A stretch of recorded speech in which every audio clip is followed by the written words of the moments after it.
Hello दोस्तों, welcome to my channel. My name is Sagar Upadhyay. आज मैं इस वीडियो में आपको छत्तीसगढ़ की मिट्टी के बारे में बताऊंगा। छत्तीसगढ़ में 5 प्रकार की मिट्टी पाई जाती है। लाल पीली मिट्टी, लेटेराइट मिट्टी, काली मिट्टी, लाल रेतीली मिट्टी या बलुई मिट्टी और लाल दोमट मिट्टी। अब इसे देखते हैं कौन कौन से क्षेत्रों में पाई जाती है। सर्वाधिक भाग में लाल पीली मिट्टी पाई जाती है, जो डार्क येलो कलर का जो भाग है वह लाल पीली मिट्टी का क्षेत्र है। उसके बाद जसपुर भाग की ओर लेटेराइट मिट्टी पाई जाती है।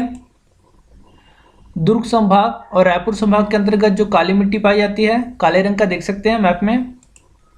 और दक्षिण में बस्तर वाले भाग में जो हल्के पीले रंग का भाग है उसमें लाल रेतीली मिट्टी पाई जाती है। और दक्षिण में सुकमा वाले क्षेत्र में लाल दोमट मिट्टी पाई जाती है।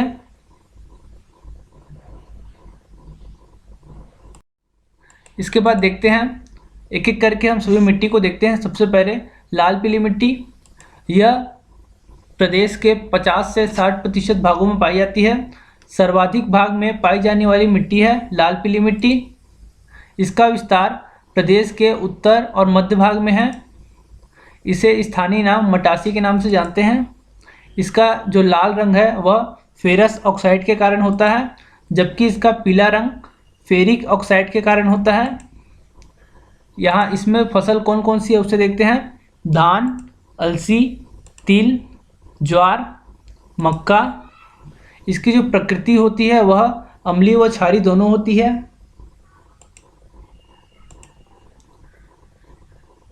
अब इसे मैप में देखते हैं। जो सबसे अधिक भाग में फैला हुआ है वह है लाल पीली मिट्टी।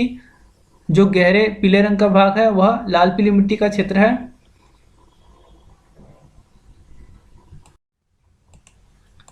इसके बाद जो अगली मिट्टी है वह है लेटेराइट मिट्टी। इसका विस्तार पाठ प्रदेशों में है।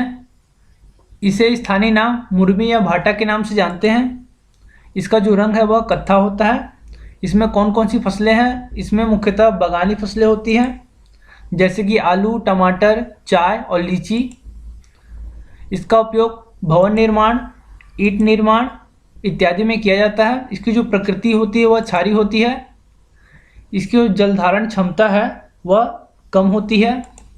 अब इसे मैप में देखते हैं। लेटेराइट मिट्टी, जसपुर वाले क्षेत्र में लेटेराइट मिट्टी पाई जाती है।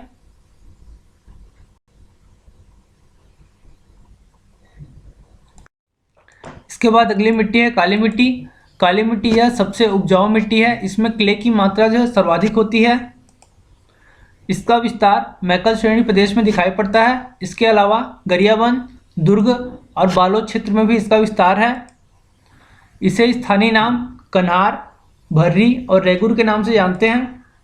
इसका जो काला रंग है वह फेरिक टाइटेनियम के कारण होता है, जिसमें लौह अयस्क की मात्रा सर्वाधिक होती है।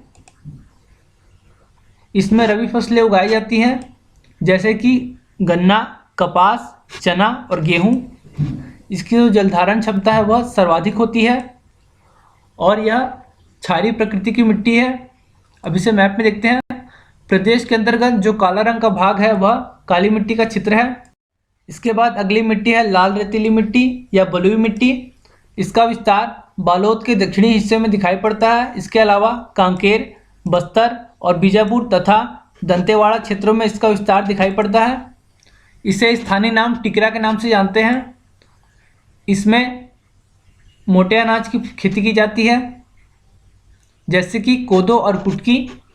इसकी जो प्रकृति होती है वह अम्लीय होती है और इस मिट्टी की जलधारण क्षमता कम होती है। अब इसे मैप में देखते हैं। जो हल्के पीले रंग का भाग है वह लाल रेतीली मिट्टी है।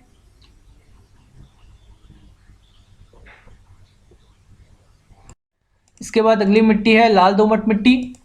इसका विस्तार दंतेवाड़ा और सुकमा क्षेत्रों में दिखाई पड़ता है।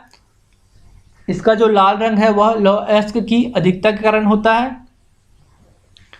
इस मिट्टी की जलधारण क्षमता सबसे कम होती है और इसकी जो प्रकृति होती है वह अम्लीय होती है।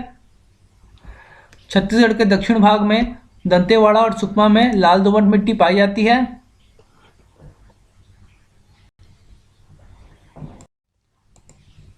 इसके बाद कुछ अन्य मिट्टियाँ भी हैं, जैसे परपट कछार मिट्टी। इसकी प्राप्ति भरतपुर तहसील के आसपास होती है। यह अनुपजाऊ प्रकार की मिट्टी है। इसके बाद अगली मिट्टी है पाल कछार मिट्टी। नदी के किनारे पाई जाने वाली मिट्टी पाल कछार मिट्टी होती है। इसकी उर्वरता, यह एक उपजाऊ मिट्टी है और इसकी जलधारण क्षमता सर्वाधिक है। इसका जो रंग है वह भूरे रंग का होता है। इसके बाद अगली मिट्टी है परिया मिट्टी। इस मिट्टी में खेती नहीं किया जा सकता, यह एक अनुपजाऊ मिट्टी है।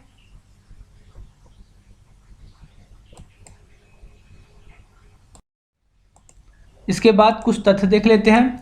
लाल पीली मिट्टी और काली मिट्टी का जो मिश्रण है वह डोरसा मिट्टी कहलाती है। बस्तर के उच्च भूमि के ढालों पर पाई जाने वाली जो मिट्टी है वह टिकरा मिट्टी है। अब कुछ मिट्टी की इमेज देख लेते हैं कौन कौन से हैं, जैसे कि काली मिट्टी, दोमट मिट्टी, बलुई मिट्टी और लेटेराइट मिट्टी। तो कैसा लगा वीडियो बताएं। सब्सक्राइब करें, लाइक करें, शेयर करें, कमेंट करें और आप किस प्रकार से पढ़ते हैं उसे भी बताएं। Thank you for watching my video. Thank you so much. इसके अलावा सरगुजा क्षेत्र के अंतर्गत कौन कौन सी मिट्टी पाई जाती है उसे देख लेते हैं। टिकरा, छावर, गाद छावर और बाहरा। तथा बस्तर क्षेत्र के अंतर्गत कौन कौन सी मिट्टी पाई जाती है उसे देखते हैं। मरान, टिकरा, माल और बाड़ी और गभार। Thank you for watching my video. Thank you so much.